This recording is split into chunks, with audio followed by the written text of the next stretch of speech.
Maddox holds it in. Maddox back in front, stabbed in by DePlan. 3-0 Cincinnati.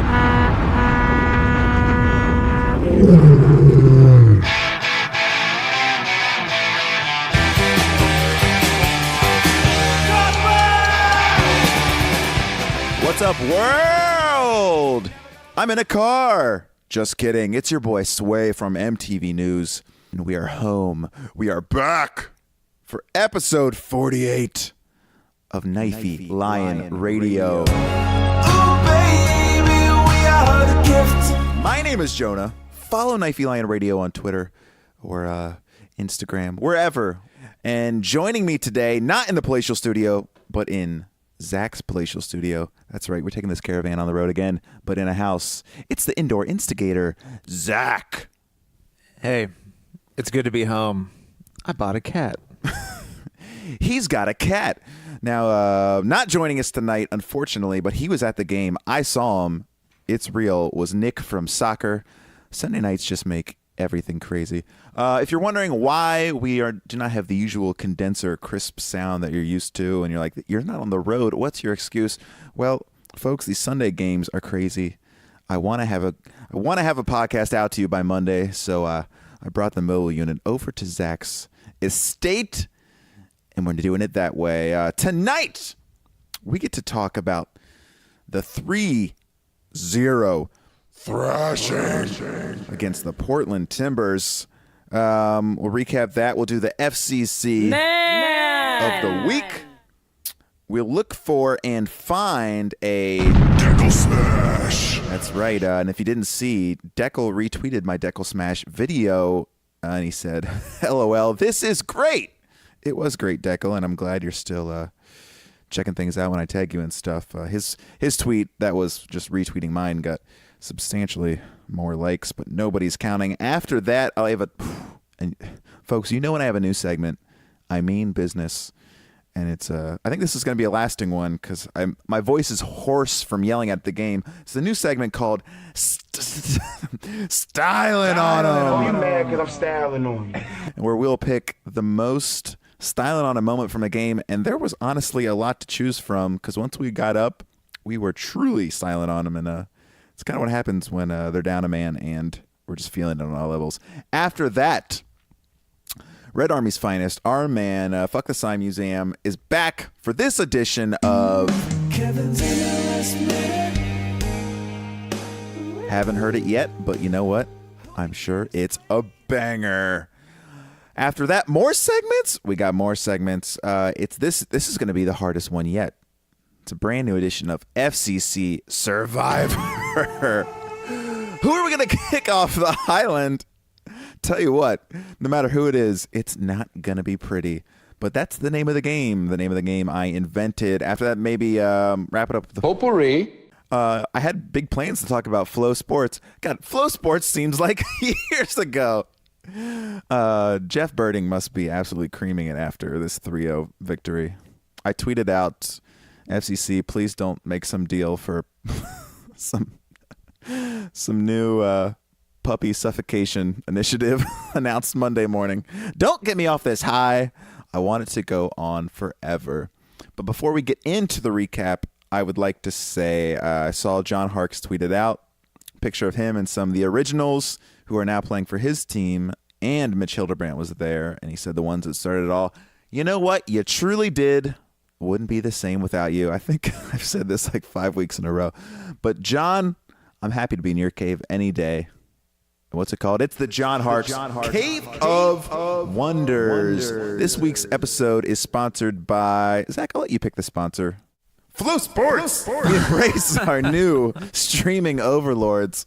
Couldn't have done this without you, Flo. But on a serious note, Satanta Sports with a set-top box. if you never had Satanta, you are a poser.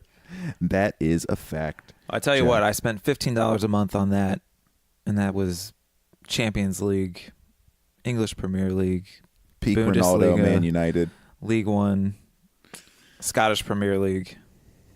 Did you watch a lot of the other games? I only remember watching United. I did. That's when I decided I was a Bayern Munich fan, so I did watch some Ribery. Hell yeah. Anyways, tonight, let's go right into FCC recap. Folks, starting lineup. This one's an easy one, unless I'm confused. The exact same starting lineup as the Atlanta game. And I believe it was still the 4-2-3-1. Richie's still out there. TT not on the bench, still nursing that thingamajig. Folks, we may never see TT again. I don't know if you saw our boy Ben Lunt down in Louisville.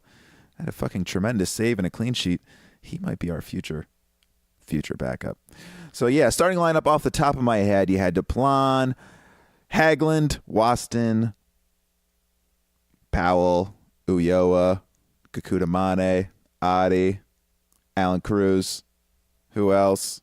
This guy, that guy, and the other. I think we got them all. Bertone, Roland Lamar. God, they're just old friends at this point. I think a bench, Stanko, Kenny, Ledesma. The goalkeeper guy. Garza, Maddox. Zach, the eternal question. Hoyt. You saw the starting lineup. Were you surprised at all? Did you think there was a possibility there could be after last week's amazing ending, I did have an inkling. I was like, oh, we got Garza and Safe starting now. You better watch yourselves. Yeah, I thought so for sure. Well, I think everyone thought so. But Koch is nothing but consistent. That's what he's known for. But it all worked out in the end. Kenny, we didn't even need you. Go back to, I almost said Belize. Go back to, or I figured you came from. Just kidding. Hope you start next week. But yeah, starting off the game, you know what? Before we get into the match itself, I did a little pre-gaming, non-drinking, non-eating at Top Cats where the Pride was. There was a shitload of people inside and outside. We were packed like sardines in there. And, of course, as we do, this is how the Pride does it up real big. The Wiz came and we're DJing, and inside Top Cats truly turned into a nightclub. And if you thought it was just going to be a bunch of awkward soccer people, which it kind of was, I'll tell you what, the women were getting down. I never expected to see so much dancing and anything associated with soccer. But they were getting down. And then it was time for the march. The march started. It seemed like a big march as usual. But as I crossed over to... Well, let me just say, take that, dad, dude. You think black people don't like soccer? The Wiz was at the Pride pre-game. In your face. And Zach here is just assuming the DJs were black. They were. It's 3 black guys and 1 black woman taking pictures. In your face, that dude. You fucking racist. If you're out there listening. But the march started, and it seemed, a normal kind of big march. And as we crossed the street over near where it comes through by, like, the UC bubble, I look back, and I hear people saying, like, holy shit.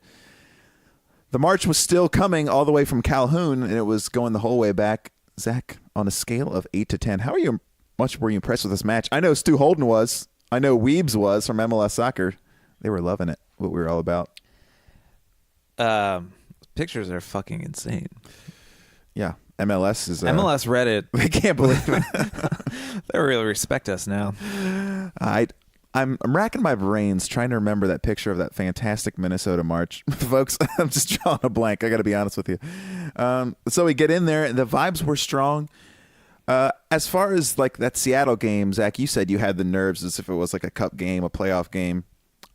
I had excited nerves, but honestly, as far as the result went, except there was a few moments I was like, oh, man, I hope we don't get fucking blown out or something crazy because of the good vibes. I would say I was relatively confident. I was super confident. I don't know why. I didn't really have any pregame jitters for this one.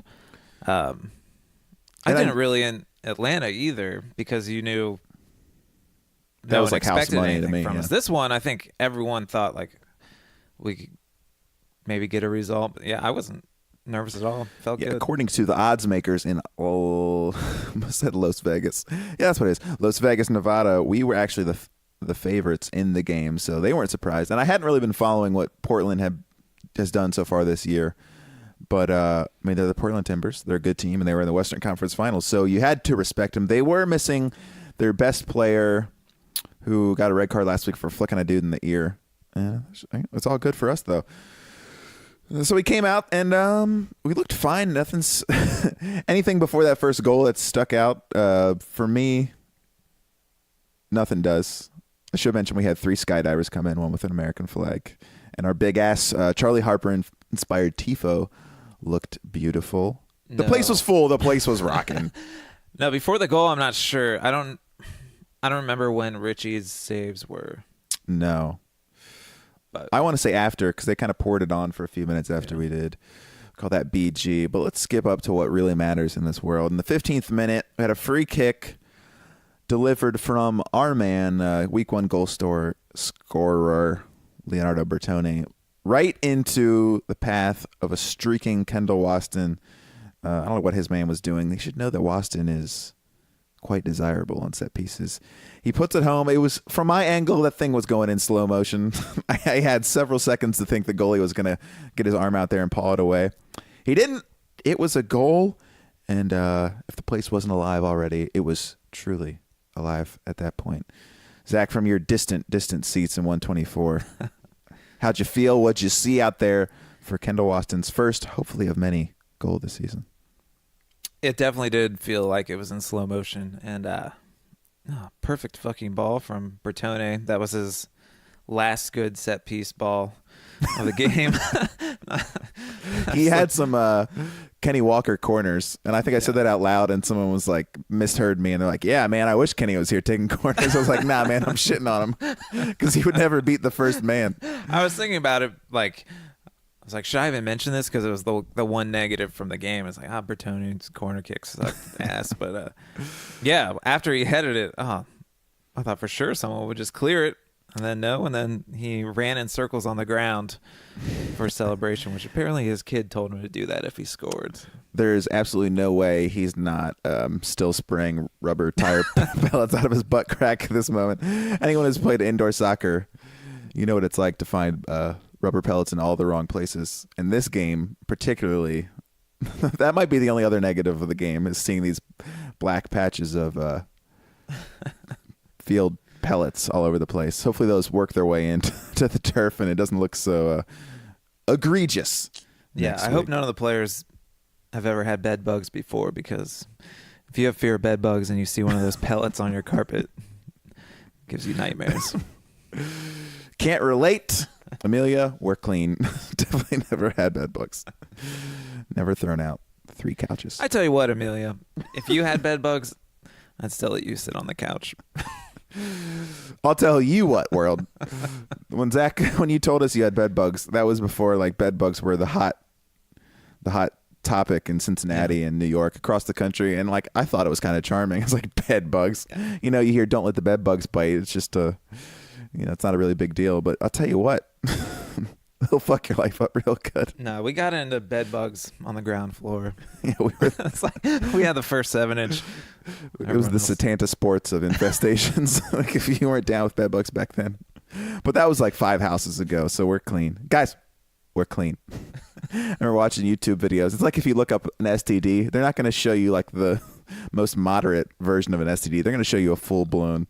Anyway, so it was like a YouTube video, and it was like about killing bed bugs. It was like bed bugs can hide anywhere. And it showed bed bugs crawling inside of electrical outlets. I was like, who can defeat this? If they can hide in electrical outlets, we're all screwed. So that was the first half. After the first goal, though, I was like, okay, I think any remaining doubts that we were going to get obviously smashed, which we didn't.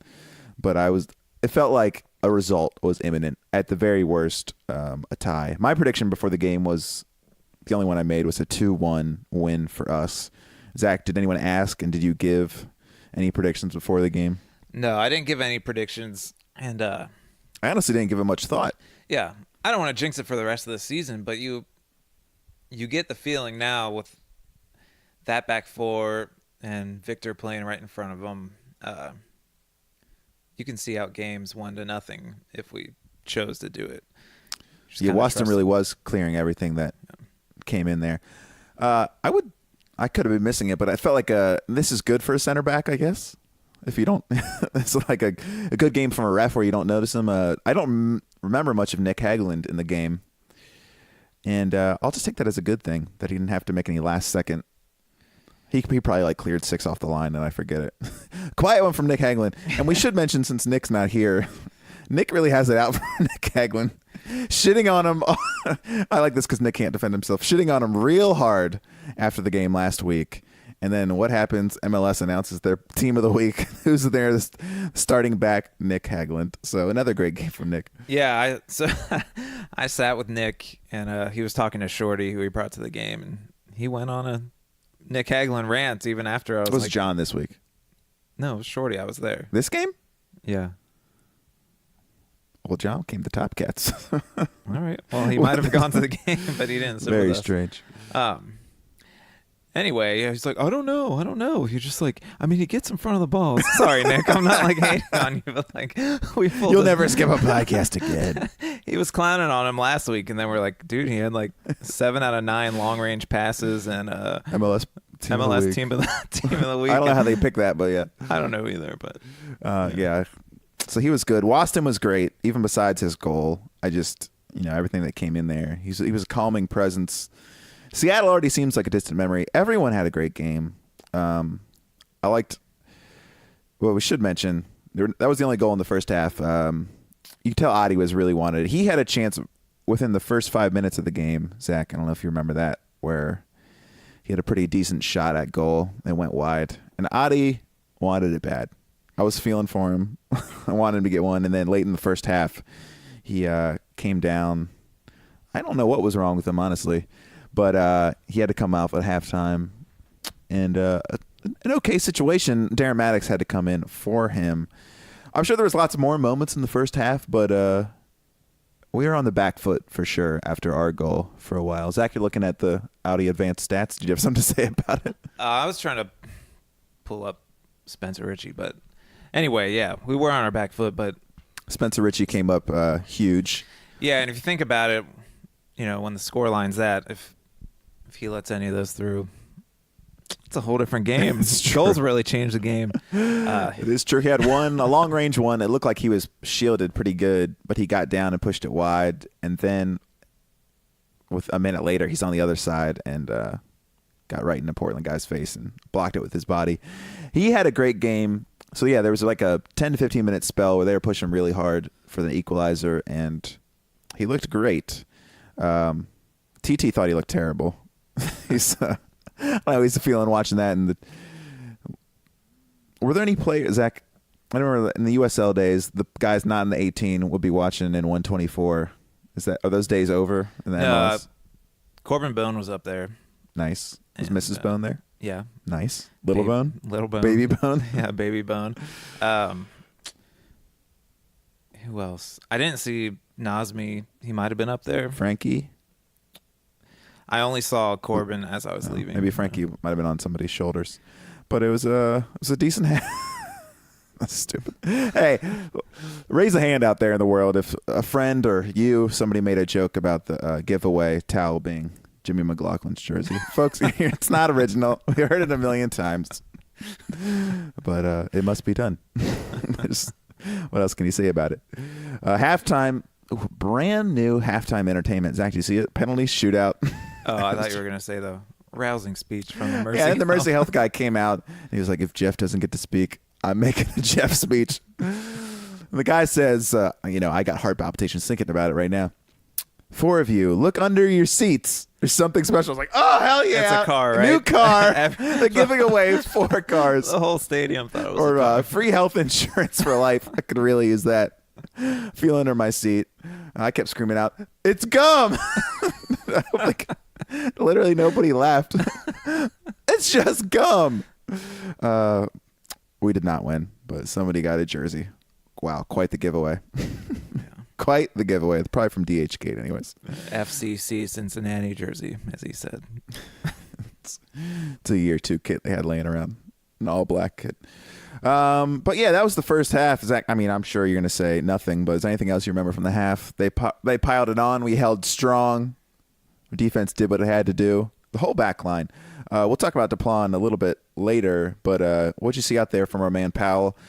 We can't say it enough. Powell could not have been burned and shit on more week 1 by yours truly as well. But I was like, what are we doing with this guy? Do we even need Powell on the team? And I don't remember him making a bad step in the game. He could have, but all in all, and it was a rivalry game for him too. He wants to play well against his old team. And No, he was great. If anything, I wish he would like break a little more now. Yeah, he didn't really. I think maybe Koch really fucking got in his ass Scared after him a little the bit. first game. Because if you see, look at DePlon over there. I mean, he's not afraid. He'll barrel he's got down. Viva la vida. He's got lots of freedom. Yeah, and he's an offensive juggernaut now. And then, but Powell, yeah, I'd like to see him get forward more, but no, he looks fucking great. That's kind of the sad thing, because when you see Garza come in, he looks so good. When I think they're probably still nervous about his hamstring to start him, but Powell's going to be displaced, I imagine. Yeah, you'd think they're going to keep rocking this formation until, the results say otherwise. But they seem like they got a little bit of a groove going with it now. Yeah, everybody in the back was good. Another guy who was great, like most. We actually had a midfield until we scored a goal, and then it seemed like the midfield went away, and we kind of resorted to not having the ball. And then, well, the first 5 minutes, it was Waston long balls. There was like 3 of them, and me and Nick are they were definitely pushing to Adi. Yeah, this shit. But no, that kind of stopped, and then started again. That's why I didn't. You'd think our DP striker going out, you're like, ah. But I honestly felt kind of excited for Maddox to come into the game, which when we get to the second half, that'll prove to be true as well. But Alan Cruz, it's just every game it's going to seem more egregious that he wasn't even on the bench in Seattle. Not to harp on it, but I loved everything about him. He goes in hard for tackles, and he tries to make stuff happen when he's going forward. So, yeah, he's a must start for me. Second half starts. Like I said, Maddox comes in for Adi, and we looked much better than our back foot play of the first half. 61st minute, with the help of some setup from the substitute, Darren Maddox. Alan Cruz, the ball falls to him. Doesn't have a good angle for a shot. Facing away from goal, what does he do? Back heels it. Fucking watch that highlight again for John Strong. And in the moment call, oh, the back heel! It's fucking glorious. Cheeky. Stuart Holden was losing it too. Lamont let it rip, and it ended up with Cruz, and he did his back heel. Yeah, Maddox, he did a little step over thing and dropped it back to. Yeah, it was good. Yeah, I love the way Maddox is playing tonight. He looked super cash. Everything looked extremely casual, but he did, but he was running his ass off. No, it's not a synonym for lazy. I don't know. This guy's a little too casual out there. No, it just looked like almost effortless tonight, and I don't know if he's running up to Koch after these like, hey, bro. You see what I'm doing out there? I'm not even trying. Just wait till I try. No, he was definitely trying. And then before we even have a chance to catch a breath, I'm losing my mind. The smoke's still in the air. That was the 61st minute. 63rd minute, after Victor Ulloa knocks it over a few guys and sends in a great cross. We're just pinging it around. Ball's bouncing everywhere. Comes across to DePlon. It seemed like a relatively straightforward finish, but the ball got up on him real quick, and he was able to adjust and put it in the netting. And it was beautiful, and I don't know if you guys know, I'm a big DePlon fan. I fucking lost it. And Zach, what did you see out there? Well, the ball to DePlan was from Maddox. Again. Yeah. And it was a great ball. Dangerous. And Ulloa's cross was perfect, too. If Adi was in there, he might have headed that one over the top. And we were like, that was a good cross. But the butterfly Wish we would have scored on it. DePlon doesn't get a goal. But, yeah, Maddox again. He gets it on the other side, and then if you look at the replay, it looks like maybe he wanted to do a little back heel. DePlon? Yeah. Yeah, we were truly already, by that point, we were truly styling on him. He looked fantastic, even though he took a ball in the face hard. Yeah, it was a little worrisome. The ref wanted him to come off, and he's like, no. None. But yeah, DePlon, it should be mentioned, I looked up his stats, most of his career stats. I believe they said on the broadcast he's only had one goal in his career. He's been playing for a while, and in France, which is not known for the strongest defense in the world. And he also only has at least definitely less than 10, I want to say like 6 assists in his career or something like that.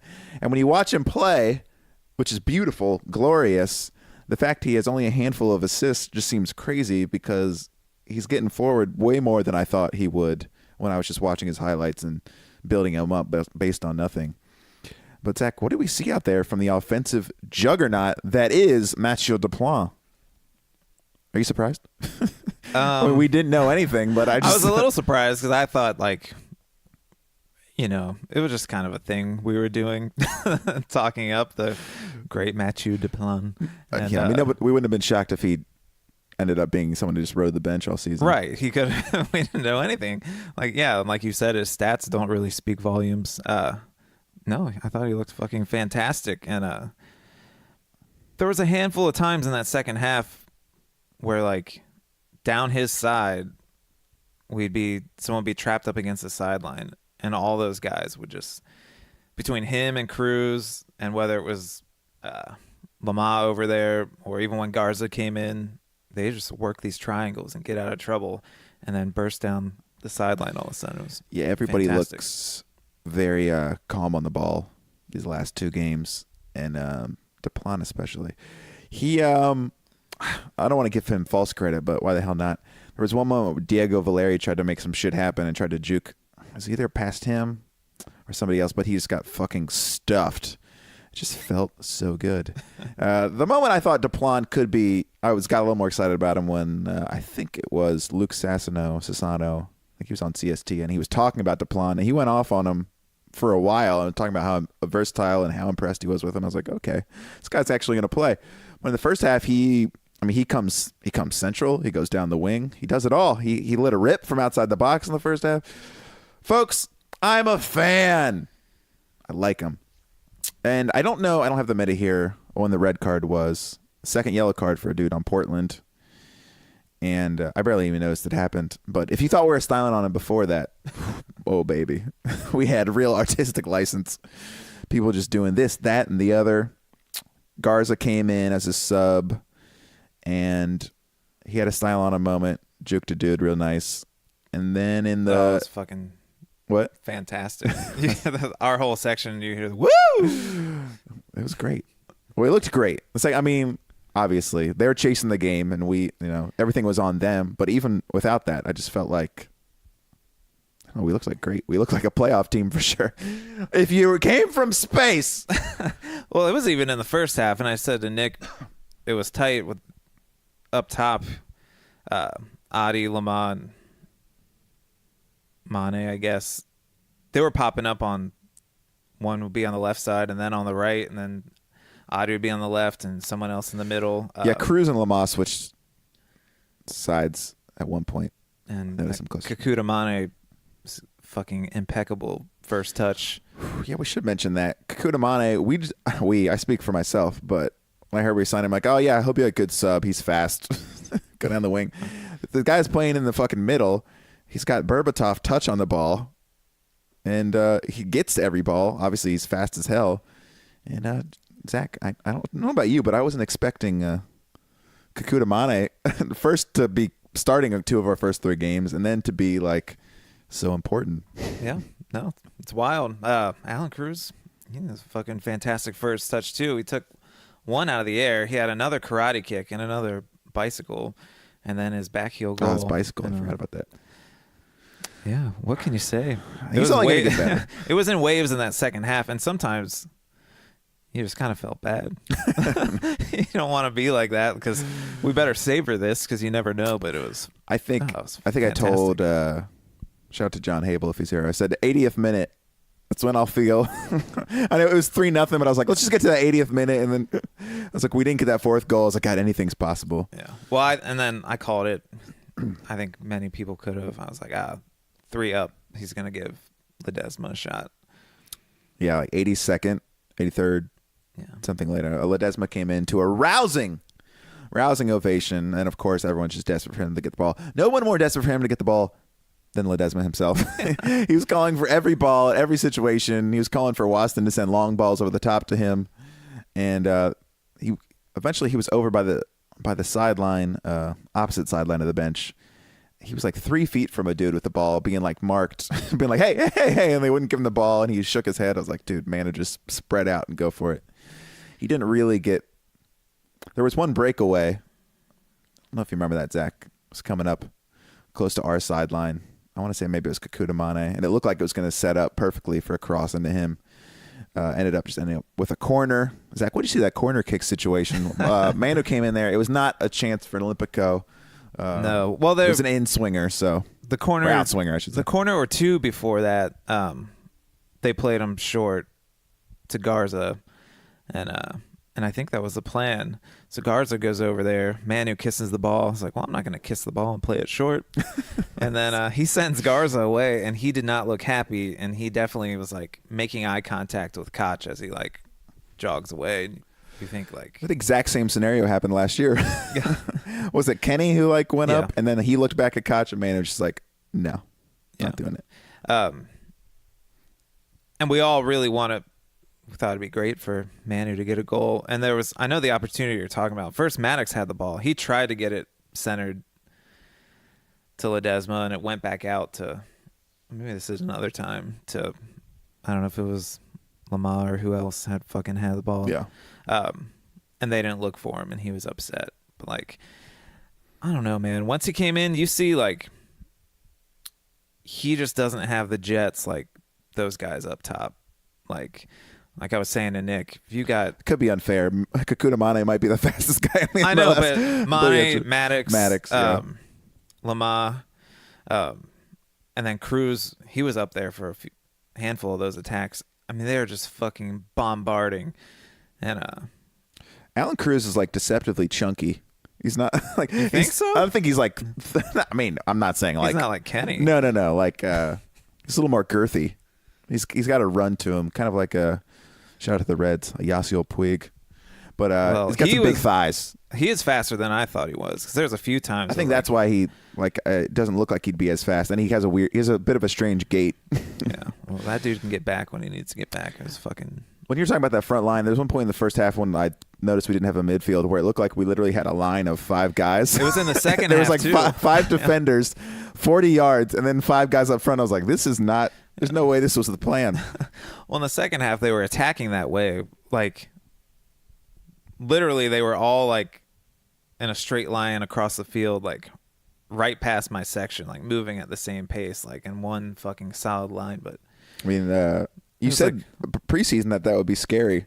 Yeah, that's got to be terrifying. That's what I said. I said to Nick tonight, I was like, you see that front line, like, charging at you, you fucking shit yourself. And he was like, I shit my dad's pants. Like, Nick said that? Yeah. I was like, is that something people say? Nick could be here. That's not what I meant. Oh, I got a toe cramp. Ow! The fuck? You ever had those weird toe like sticks? Yeah, I used to get them in the swimming pool. Woo! It's been kind of a game. The first time I ever got a toe cramp, I was at soccer practice actually, and I didn't know what it was, and I thought my toe was broken or something. I was an idiot.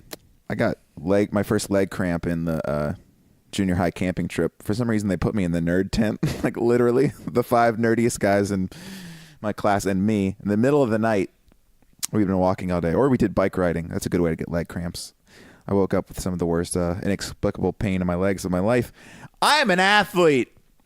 But yeah, that was full time. They never got a goal. They never got a goal. I don't remember. There was nothing like that first half for Portland where they had like some really close chances, unless I'm forgetting something. From start to finish of the second half, I felt like we mostly dominated. Yeah, Richie had that one save, which I said was well wide. And he kept it in play. Yeah. Was able to pick it up. No, I mean, not really. They had the one. They went down a man, and so it made even more sense. Early in the second half, this was infuriating. Waston got a yellow card. He gets shoved in the back, which makes his arm kind of swing up and handball it, and then he gets a yellow card for it. And they had a really dangerous free kick. Yeah, thankfully Valeri blasted it way high. I was going to say, even if it was a purposeful handball, he was so clearly fouled right before then. That would have just been horseshit if they scored off of that. So, ball don't lie as usual. Is there anyone forgetting? Victor, well, we mentioned Victor Yo in a later segment, but he's kind of an unsung hero out there. He's not going to get the exciting credit that some of the other guys get, but he's another one of those guys. It's just, well, that sounds like a pundit. He's another one of those guys. He's just solid. He's just a solid player out there. I mean, he was really good. And there was times, I think we talked about him more in the first half. We noticed, like, man, Bertone, he's got really good touch on the ball. And I don't know. It's going to be tricky because Kenny is so good. Yeah, so he's who gotta does he play at some displace? I don't know. Well, Cruz will be gone for a little while. Gold Cup, so whatever. And Waston? Yeah, I just mean more like in the midfield. So Well, will Kenny be gone? He's not getting called up. Do they have that list yet? I don't think so, and I think he's still got to work his way back by the end of this season. Garza?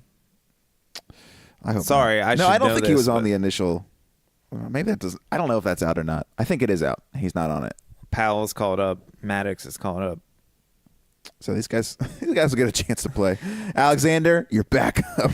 Well, and then we talked about this Welshman when they let him go. So that's it for strikers. Yeah, I wonder If Audie's hurt and Maddox is gone in the Gold Cup. But let's move on to this week's FCC of the week. We got 3 goal scorers. We got players who didn't score goals who had great games.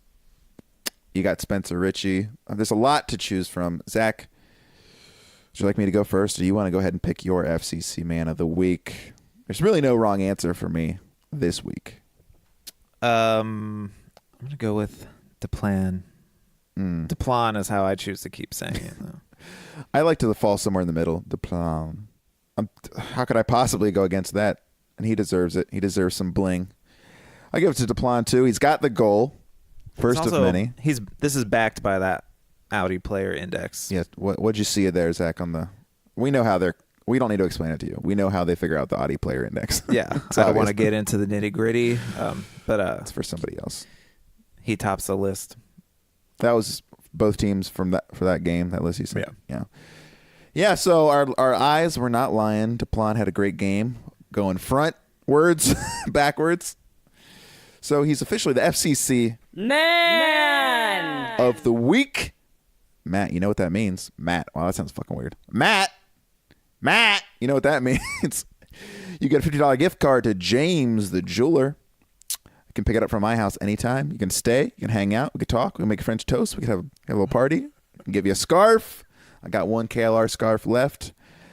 It's got your name on it. And I made you a banner. Hope you saw it. You looked really pretty on it. Come by. No proxies between 1 and 3 p.m. So that's the man of the week. This week's edition of DEKEL Smash. I was struggling for a little bit to think of it, and then once it was either somebody reminded me or I remembered, it was so obvious. Zach, before I get to the DEKEL Smash, which was our man Bertone, did you see any other hard? I can't think of any hard smash fouls. I mean, Waston's yellow is a fucking yellow card. So anything else out there that sticks out? It's okay if there's not. No, this isn't really a DEKEL smash, but it really made us think of DEKEL. Kendall Waston does a little of those kind of shitty, like, I'm going to elbow you in the side of the head when no one's looking, just like barely. Let you know I'm there. Yeah. Saw a couple of those. I was going to say this is 3 weeks in a row where Deplan could have been DEKEL smash for getting that ball blasted in his face. He's always around the action. There was someone, it was either Ulloa or it might have been Bertone. He got his money's worth on a foul and straight like grabbed a guy and just kind of threw him. And it was hilarious. And I'll try to check it out on the replay. But my DEKEL smash, Leonardo Bertone, and this really has to hurt Portland fans. In the 90th minute, the game was over. He straight body checks the dude. They did an advantage, so the game went on at that point. But yeah, kind of hip checked a guy. So check it out. I believe the clock was like 89-40 or something. But in soccer, they say it's the next. We're in the 90th. You know what I'm saying? So check that out. He got a yellow card for it, and I would say he got his money's worth. It was beautiful. So congratulations. You have truly honored DEKEL this week. Bertone, you are the DEKEL Smash of the week. For the new segment, I'm excited about this one. It's called Styling on Oh, you Him. mad because I'm styling on you. 3 weeks in a row, we've had a few chances to styling on him. Week 1, it didn't last very long. It was that 10 minutes after we scored the goal, we were styling on him. That means we were expressing ourselves, attempting to embarrass the other team. Whatever, you know what it is. This week's styling on him, for me, it was Victor Ulloa before the third goal. gets a hold of the ball, does a delightful chip. Yeah, I guess you say chip. Lofts it over 2 defenders, which eventually leads to that 3rd goal. It was fucking great. Zach, you mentioned Greg Garza's little doohickey when he came into the game. Is that your styling on him, or you got another one to share? I mean, that's one of them. Alan Cruz styled on him multiple times. There was a nutmeg in the first half. I don't remember who did it. Might have been Bertone. Yeah, I'm going to go with Garza's. That was fucking real smooth. You'd say before the year, everyone was talking about us just trying to win every game, 1-0. And it could still end up happening. Who knows? Who knows what these games will be like? But I say that the pundits, they wouldn't have predicted a styling on them segment. They won't even have a chance to style on them. But all you have to do is get those guys the ball, and they're fucking... We could score on anybody. Yeah, it's amazing what... I knew so little about Kekuta Mane, but he just dinks it, and then you're like, oh, he's not going to be able to reach that. Dinks it around somebody, and he gets to it, and is able to poke it to one of his teammates. And same with Lamar. These 50-50 balls, you're not sure if they're going to get to. We end up getting a foot to, and we're able to poke it to one of their teammates who's right by them. Yeah, and I'm not going to clown on Adi because I think he's done well so far this season, but when Maddox gets the ball at his feet, I mean, he doesn't just hold up and wait. He'll hold it up and then turn the defender who's on his back and start breaking. Or he'll take it down straight to somebody else, flicking it to somebody else. So. Yeah, I just thought he was so good tonight. He had a great game. The whole team, even Richie, he's styling on him. Everybody had a chance to style on him. Dude, there was a couple times. Should have gotten Eric Alexander out there, give him a chance. Richie got the ball played to his feet a lot. And, there were some where, hurry the fuck up, dude. Yeah. Mitch would have tried to dink it to the side. Probably 3 or 4 of those. So thank God. But yeah, style on him. This week, don't want to forget about it. He's back for more. He wants to give you the MLS news you can use. It's Kevin Wallace with this week's edition of Kevin's MLS Minute. Hope he can explain Kevin's MLS Minute. That's right, Kevin Wallace. You know him, you love him. He's back with a brand new minute, and you know what? His time starts right now. Thank God we saved the crew. Bringing less than 10,000 people to their second home match. I guess people thought that once they're saved, they don't need to be saved again, huh? Well, MLS 2 Cleveland sounds pretty good right now. Maybe a regional rivalry with old Detroit there. Meanwhile, we might need to also save Dallas. 2 fantastic teams who won at the weekend, and nobody came out to see it happen. Chicago really went out of their way to make it look like FC Cincinnati didn't do that bad against Seattle, losing 2-4 there. Why is Schweinsteiger a center back, though? Everybody who predicted FC Cincinnati to finish dead last in this league is feeling really stupid because they all forgot that San Jose didn't change anything in their roster and were hot garbage. James O'Connor with the hot feet on the hot seat. You should definitely go look up the goal that Montreal scored 15 seconds after Orlando kicked off. RSL learned the hard way. You should probably play this sport with 11 men, not 9. LA and Minnesota both look fantastic. And then 5 games happened on Sunday. Oh, baby! Hell of a minute. Zach, favorite part. The beginning. He starts strong, and he just keeps on going. Folks, the segment is back that you've been dreading. Zach calls it the Sophie's Choice of segments. It's FCC Survivor. Do you have a list? Of players? Yeah. Well, like who we've used in the past? Yeah. No, but I like to think I'll remember. I think I'll remember. I was bummed. I remember that Eric Alexander played week 1. Mike sent off Adi last week. Yeah. Ouch. But if you don't know the rules, every week we have to vote somebody off our FCC Survivor Island. They had to have played in the game, started or subbed, and they can never play again in this virtual world. And I'll tell you what, they had a great game. It's a shame someone has to die. I think I already know who Zach's going to pick. He doesn't know if I know, but I've got a good idea. And should we say ours at the same time? I got to think of mine. But somebody asked, what's going to happen when you run out of players? I think it was Scott Wilson. Shouts to you. Scott, just relax. Well, the answer is they're going to be the sole survivor. I think that's how the game works, and they're the ultimate man of the season because we didn't want to get rid of you. Zach, talk about your player without giving away his name while I think about who I'm going to send off forever. Well, if we say it at the same time, is that a way if we can get away with not kicking out 2 players? I don't know. All right, we'll just go for it and see. So it'll be 1, 2, 3, and then we'll say it. 1, 2, 3. Ledesma.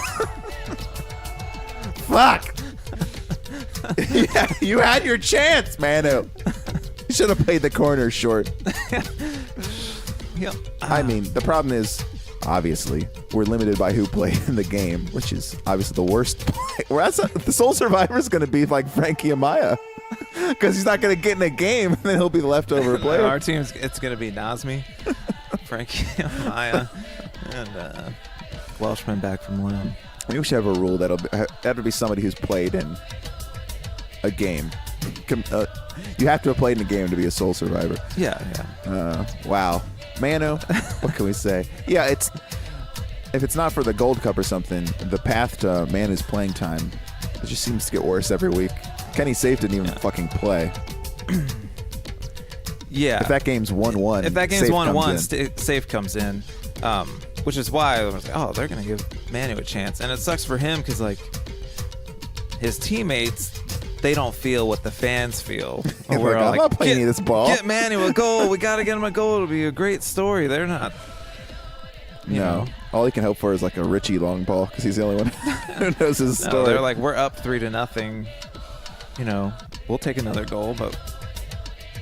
Yeah, I think he needs to be in the game, in the feel, the flow of the game to truly get us. I mean, this is a very specific situation, but he'll get more chances this year, but not from us. The tribe has spoken, man. Well, on that free kick, Bertone took a free kick where they got the red card. Yeah. He was about to come in, like right before that. That would have been an interesting and situation. He's Bertone's like, who the fuck are you? Oh, please get me in. I mean, he would have taken it from him. Yeah. Tried to, at least. He would have said, like, did you hear them cheering for me?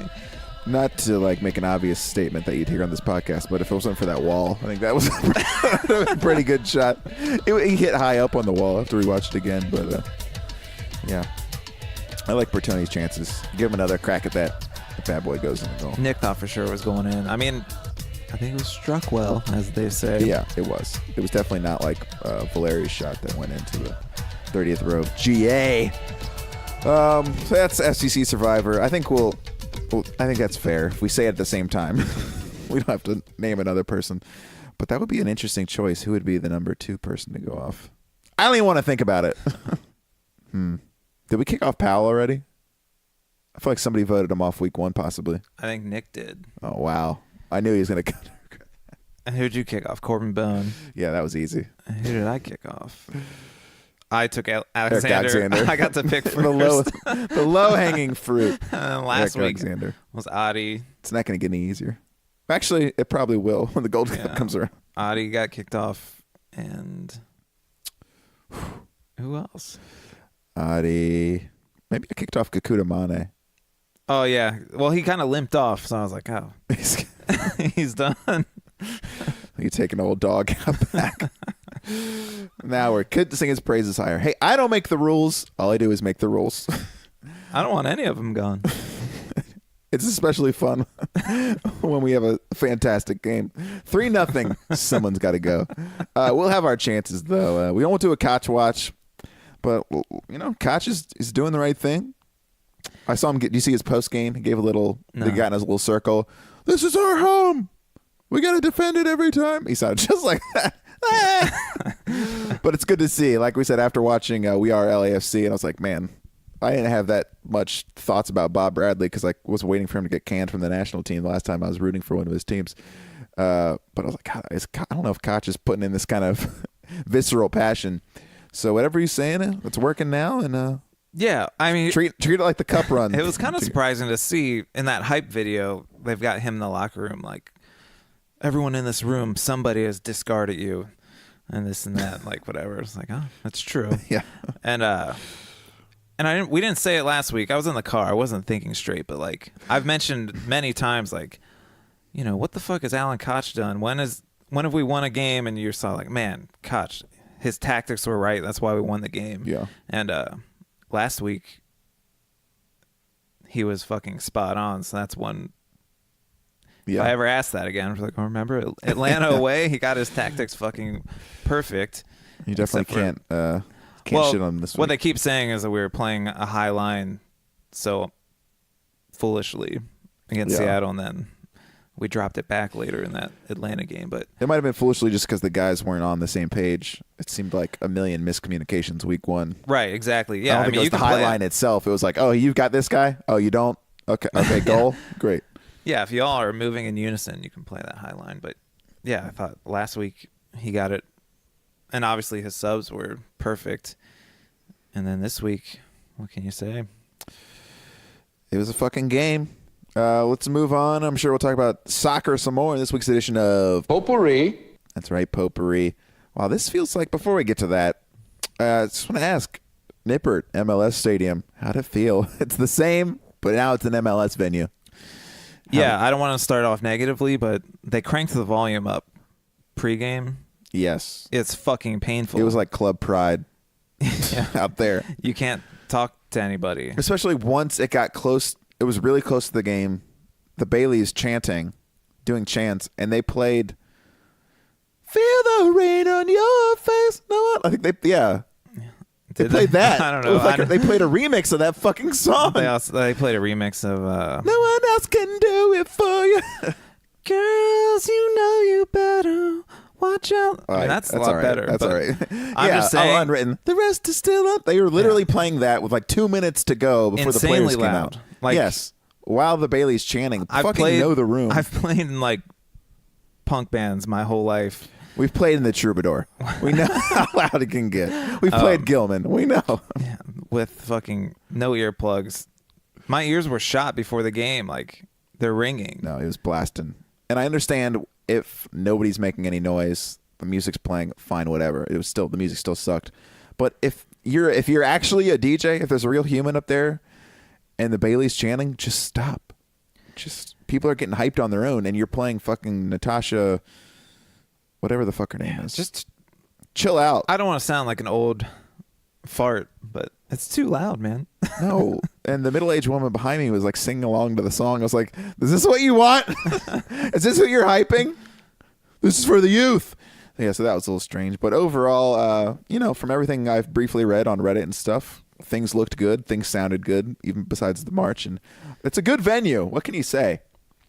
I mean, obviously a new stadium's going to be awesome, but I'm interested to hear what the Timbers fans thought their vantage point was better than ours in Atlanta, and our Seattle fans. You can only get so far away at Nippert. Yeah. I mean, I'll say they should put him in GA. That's probably honestly the worst thing. I thought it felt kind of dead for a lot of the game. Yeah, it was a little strange at points. Obviously, the goals woke everybody up, which is like, you should be like this more. I don't know if people are like that when it's cold, if there's an actual excuse, or yeah, it did. There would be some quiet spells. It felt a little strange, but I think the Fox broadcast knew where to put their mics, because apparently it all. You sounded really loud. Yeah, which makes makes sense. They put him in 122. Just heard me yelling, styling on him. Speaking of attendance, guys, I hate to talk about attendance. I truly do. Did you see the screenshots or any of the clips from the Crew game? Folks, why did we save you? They deserve to die. Announced attendance was 9,000, so actual number was more like 900, I guess. Zach, did you see that? What are you thinking? Do we need Hell is Real to save them again? Well, it was windy, and it was Dallas. That's what. Second home game, though. No, I was surprised it was that low. And people were like, oh, it's pretty cold. I was like, 40 is manageable. Yeah. But I'm going to take, now that they're saved, I have no problem shitting on them any chance I get. Yeah. I'm not here to butter them up anymore. I never was. I thought it was fine to let them die. And now you can be like, this is what we saved you for, which, it's got to hurt. Yeah. You obviously, it'd be silly for one of us to be like, well, look at ours when it's our first fucking game, they'll say, well, we'll see in 15 years. Yeah, but we don't have to do that. Yeah, we don't. I can make you one guarantee, Columbus. We're gonna have 20,000 for every game, no matter what it looks like in the stands, because that's how many season ticket holders we have. So well, they have more. They had 11. Yeah, they do have more than that. So they were interesting. I don't remember. Did they have 11,000 season ticket holders or 12,000 pledges, which were not legally binding pledges? It's like me when I call in PBS. Hey, just want to hear my name. I'm gonna donate when I get paid. Was $100 from Hugh Erection? Wait, no, that's not what Hugh Erection. Hugh Erection. That's like thanks to Mr. Hugh Erection. That's not right. Let's go back to this. Zach, where were you a week ago?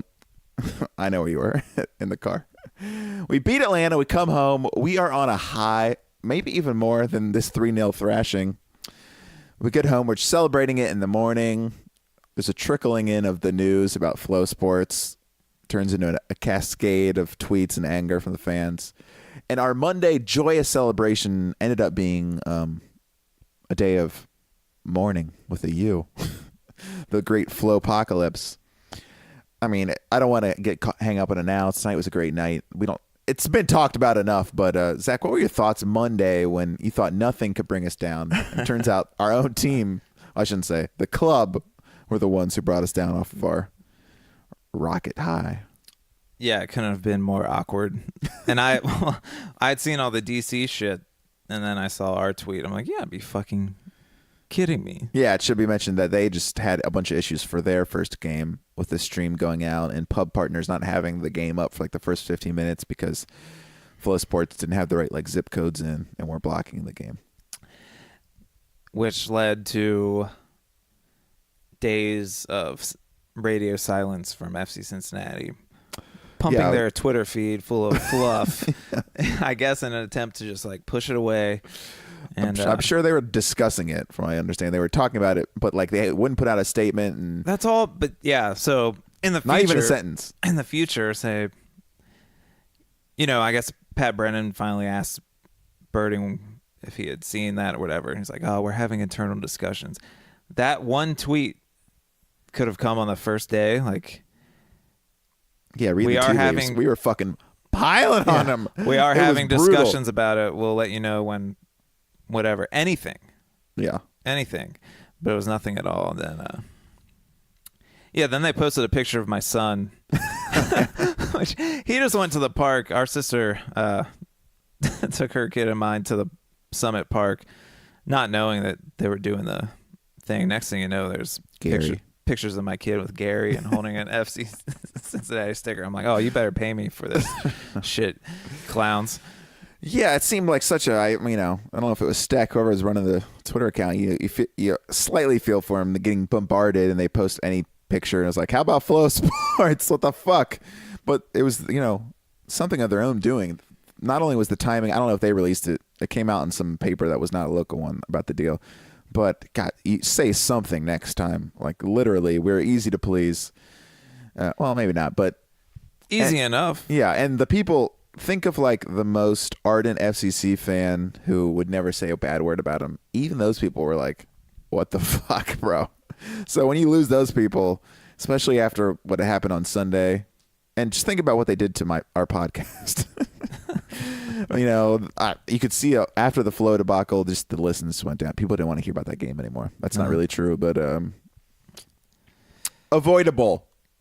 Entirely avoidable. And then we get Jeff with the hostage video, eventually put out a video. Which was nearly 12 minutes long. It was chatty.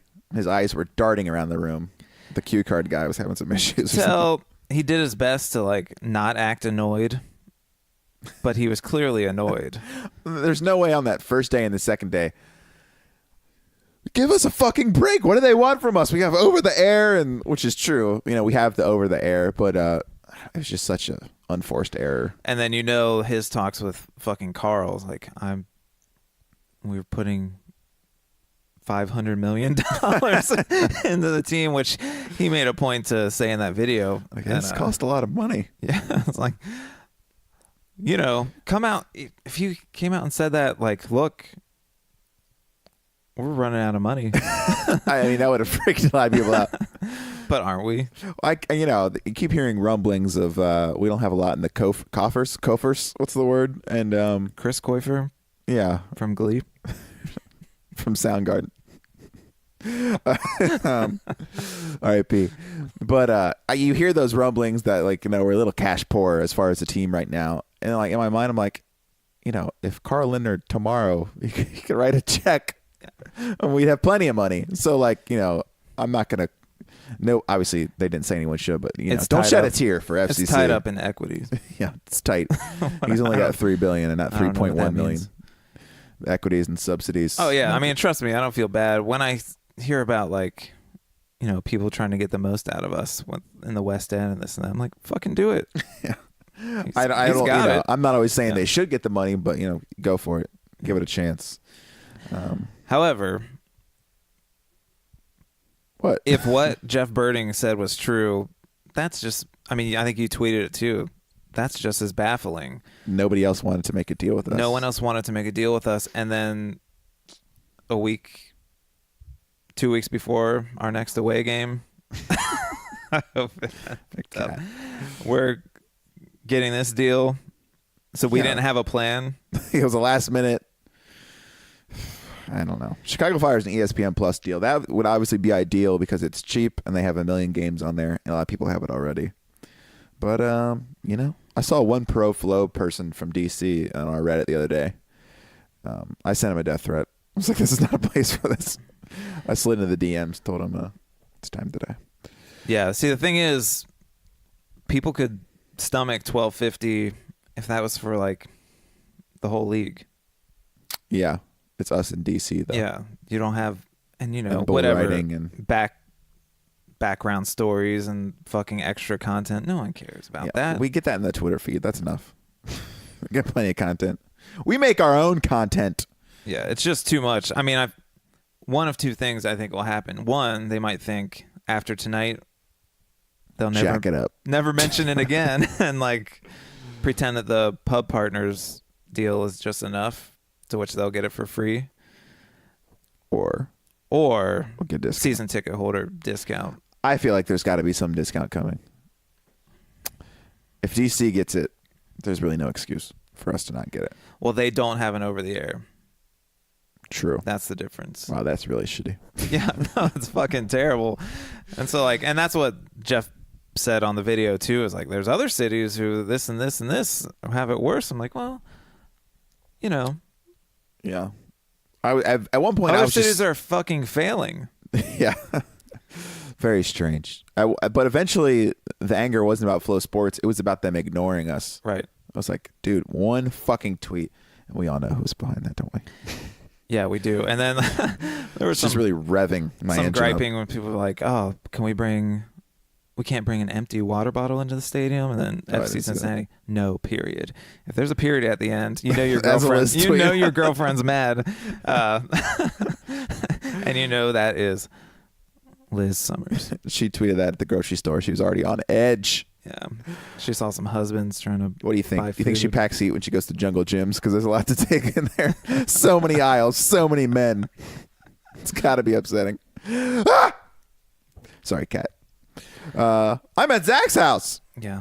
And then, man, we're getting negative towards the end. Like, Charlie Hatch trying to act like he's not biased. That's true. It's It's like, I don't want to say any. I'm not saying this or that. Like, yes, you are, Charlie. But if they didn't do this, we literally wouldn't have. There was no other option. I'm like, yeah, Let's see what would happen. we know who you work for. Charlie, go ahead and switch accounts. Yeah. give us that one tweet we've been dying for. But yeah. But hopefully that's resolved. They'll bring it up Monday for sure. Let me read off my tweet. It was a real good zinger. What did I say? I said if FC Cincy, oh yeah, likes are pouring in already. If FC Cincy announces some new puppy suffocating initiative Monday morning, I will be very upset. Want to savor this win? Yeah, please give us the one day. Dad texted me. He was like, "What's Jonah think's gonna happen on Monday?" I'm like, "No, He was making a joke. You never know. We'll give Nick a shout out since he's not here. Nick said, Waston, man of the match. Massive. Also, Cruz, DePlon, and Bertone. Going out on a limb Just there, name Nick. the whole team, Nick. I'm was, impressed / in love, Nick. Yeah, good He guy. was very impressed with Waston today. I mean, I was too. It'd be hard not to. Yeah. Be hard not to. You seen that guy without a shirt on? No. Oh, it's impressive. Good. He looks like a guy who could get away with having a bit of a pouch, too, because he's just so big and burly. You wouldn't be shocked if he took off his shirt and he... There's a scenario in my head where Jimmy walks into a room and all these girls start screaming, and then Waston walks in and takes his shirt off, and Jimmy cries and leaves. Now, where could that... Oh, that is what happened. And then Jimmy ran away upset, twisted his neck. Towards ACL. Get well soon. James, sorry you couldn't be there for that. Can you imagine if... So, Jimmy was the sub? What do you... well... So now you got to think Ledesma couldn't be more happy that Jimmy hurt his knee because he's the third sub tonight. God, I hope... God, that would have been fucking ridiculous. Can you imagine those guys on the bench looking side to side? Kenny safe. Kenny safe. Like, what the fuck? Yeah. Sorry. I'm getting distracted looking at Slack. See what's going on? Yep. Okay. Things just feel different when we're using the task cam. Everything's changed. I'm holding a mic. Speaking of, this is Chad's task cam. He was at the game tonight. Yeah. So, There fuck you you go. all. He's still part of this podcast, whether he's here or not. If next week's Saturday, we should be back on a regular schedule. You get that sweet, sweet condenser sound, that Audio Technica that you crave. But, we're Monday morning magic makers. CST, you got to get back on the video front, huh? We got to differentiate ourselves. You're the video guys. We're the audio guys. We can't be having this. 2 audio podcasts? It's too much. But Zach, so that's enough of Flow Sports. Any other big takeaways of the week before we wrap things up? We talked about the game for a long time. You can't blame us. 3-0. A real royal beatdown. We should mention, Zach, if you want to do any gloating, remember, first 3-game prediction, I believe we were predicted 4 points. So we're still on schedule. Anything to say about that? And to all the, not to quote Donald Trump, the haters and the losers out there who doubted our predictive abilities. Especially, I'd say the most doubts would have come from the opening stretch of games. But so far, I mean, Portland and Atlanta, we could be lucky. They could be having down starts or down years. However you want to slice it, the points are ours. 4 points. Zach, 4 points from the first 3 games. You take that? Oh, hell yeah, I'd take it. But, it won't happen. No, what? You just don't want them to overlook, like, a team like Philly coming in and think, like, oh, man, we've gotten through the gauntlet. Smooth sailing against whoever, RSL, Philly. Yeah, we had Seattle was 3 points. That was wrong. Atlanta 0 points and 1 point against Portland. Hey, any way you slice it, we got 4 points. Sunday, here's my hope. We play in New England. The bus leaves. Liz, she just stays. Go back. You and Brad Friedel belong together. Go back to your home that you desire. Brad Zach, you looking Friedel. for something specific on your phone, or you just, the podcast is almost over? No, I wasn't looking for something. Okay, good to know. Good to know. Look, when I'm on my couch, I just operate like I'm at home on my couch. Oh, fucking hell. Next week, Sunday, Oh, damn. 4 p.m. This is going to be 3 weeks of task game in a row. That's annoying. You're not going to have your son. Are you going to go out and watch it in the world? Yeah, sure, I'll do that. Or here. I'm only watching at Molly Malone's if it's not on that second floor because I cannot handle those shitty TVs, especially when we have such nice TVs at home. I've got that down as a win. Zach, after what you've seen, you sticking with the win? Yeah, we should go through our list again because I'm going to turn some of those draws into wins. New England, win. Philly, win. Sporting Kansas City, loss, but that's at home. So, I mean, we're a fortress now. LAFC, loss. I don't need to go through the whole list. But, I'll go through it again. Yeah, if anything, did we end up with not a home playoff match? Because at this rate, we're looking like a home playoff team to me. I don't think we did. No, but 3 weeks into the season, things can change. If you think the points, the points at the beginning of the season count as the same at the end. All right? Yeah. Straw man who I'm yelling at. Final thoughts. I tell you what, I listened to that CST the other day, the one post-flow CST. Post-flow. And I was very, very upset, and it was hard to get excited for the game. And I just really wanted the team to come out and say something so I could move on. Start to get excited for the game. Andrew Wiebe was on there. Man, he really got me fucking pumped. He was so excited to come. I was like, all right. He was. Right. He's been a jovial character. Yeah. And I think we've turned around most of at least the MLS Extra Time writers. They can't say anything. Last week they talked good about us, but last week, understandably, it was more about like, what's wrong with Atlanta?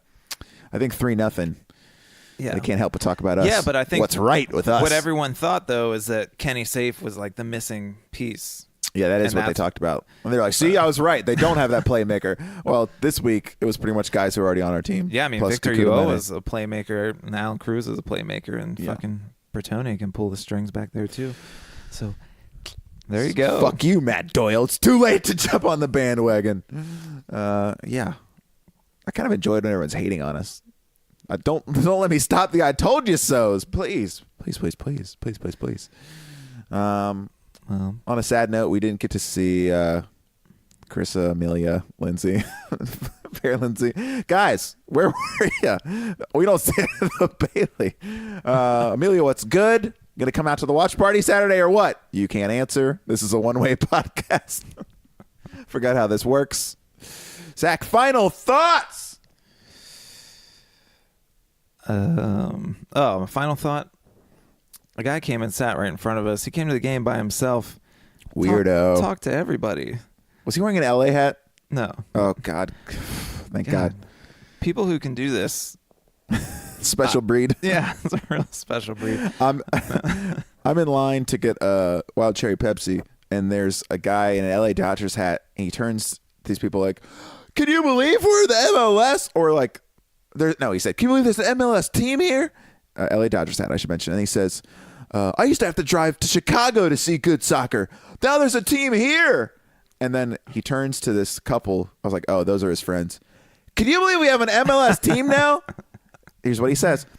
I used to have to drive to Chicago.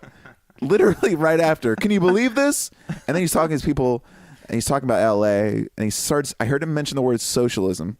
I heard him say Jews. Oh, jeez. I'm not joking. Then it's his turn up in line. He didn't know those were not his friends. Those were just random people. They're like, sir, next. Like, oh, sorry. He goes up. He looks at these people. Mind you, these people don't give a fuck about the game. Can you believe Cincinnati is an MLS team? And then the lady was like, yeah. I was like, and then I see him when I'm at my seats. He walks right across in front of me in my row. I was like, holy shit. I'm going to get the guy who's saying something about Jews and socialism. Luckily, it wasn't. But it wasn't that guy. No, it wasn't that guy. You would have definitely had a story to tell. This guy was harmless, but I just could never imagine like turning the people around me or like. Yeah. I was thinking like if I was behind Amelia in a long, long line to get something to drink, I'd probably pull up Twitter and send her a DM. Like, hey, I think I'm standing behind you. Yeah. I'd like to think I put myself out there more lately, but it's possible not. I got stopped by a few KLR fans. Recognize my ugly mug. Thanks for listening. You're what it's all about. Zach sits in 124. He loves to talk to strangers as well, so get after him. I was with Megan. She had to give 2 high fives. Can you even imagine that? She was not happy about it. What does she do after I've sat next to her, but what does she do after she'll stand up and Alan Cruz back heel? She'll stand up and clap. Okay, good. Did you see that video, 3Def's goal celebration from Atlanta? Yeah. Almost immediately the camera pans back to a guy who'd been clapping, hands in his pockets. Yeah. Bro, how is that possible? It cuts to the Bailey after Waston's goal tonight, and there's like a dude just like standing there talking to his girlfriend while everyone's going ape shit. Think we can beat the traffic, honey? Yeah. Find a new team. Celebrate. He was probably like, babe, we're in the Bailey. You need to stand. You need to stand. This is the Bailey. There was a solo guy in front of us. One of the people in our ticket block gave up his seat. Why? Ollie, why? And somebody bought the ticket. He was there by himself. He must have been really feeling it. I was in Alex Coons. I think it was after, I don't know if it was after Cruz's goal or DePlan's. I'll tell you what, there's a beer shower, an accidental beer shower, and he made a beeline for me. Obviously, everyone wants to celebrate DePlan's goal with me. I lost my mind. But it was like the eye of a hurricane. There was literally beer on people all in a circle around me. I stayed dry because his long arm was reaching out and swinging around me. Cat. Safest place to be. Is that a diaper? No, my kid doesn't wear diapers. Well, there's a diaper box, so it's not like... Oh, it's full of... The diaper box is full of CDs. We haven't named this cat yet. Cat! Don't eat marbles. Amelia! It's a dude. An answer to Amelia, though. Emilio! Estevez. The shelter named him Brando. I don't like that. Marley? Marley. Speaking of movies, movie just got wrapped up finishing shooting on my street. Mark Ruffalo, Anne Hathaway. They were in Mount Airy. Folks, my final thoughts. Wow. Great win. The train keeps rolling. Thanks for putting up with us on the Tascam. We're mobile. We're basically in a car. Shout out to Mike Madnat, our chauffeur from last week. It was a shame he could not be a part of it this week. He did offer to drive us around tonight. That's nice. Mike, Could have been a nice gimmick. You did have a long solo shot on the big screen while you were singing and marching today. So congrats. And even just watching some of the replay, I've been catching him. I don't know if it's, obviously because I know what he looks like, but I caught several shots of him. He's in the right place. An hour and 17 minutes. Jesus fucking Christ. Hopefully that's our 2 tracks combined. Yeah. No edits. No edits. So thanks for listening if you listened. We'll be back next week. Probably back on these rigs, to be honest, because Sundays are fucking crazy. Louisville never, unless Ben Lunson goal. Congrats on the clean sheet. Anyone else forever? No. Sweet Amelia forever. What's good? Let us know where you're watching next Sunday. I think, was he say you were going to miss what were you going to miss? The next home game? I'm going to miss the Philly game. Oh, yeah. The next home game. Chris, you hear that? You don't listen to the podcast, but Zach is still rocking in the free world. Spear will be playing at the Nest. Still not drinking beer. It's a Punk's takeover. Usually pretty wild. Get on it. Wednesday, March 27th, we're playing in Louisville with the band Candy. It was actually hard as nails, despite the name. No Manny Moore covers for that group. No. All right, Nick. I love you wherever you are. First place forever. Not bottom of the table at all. 4 points forever. Playoffs whenever. It's happening. Rise together. Red card. Cat, say goodnight.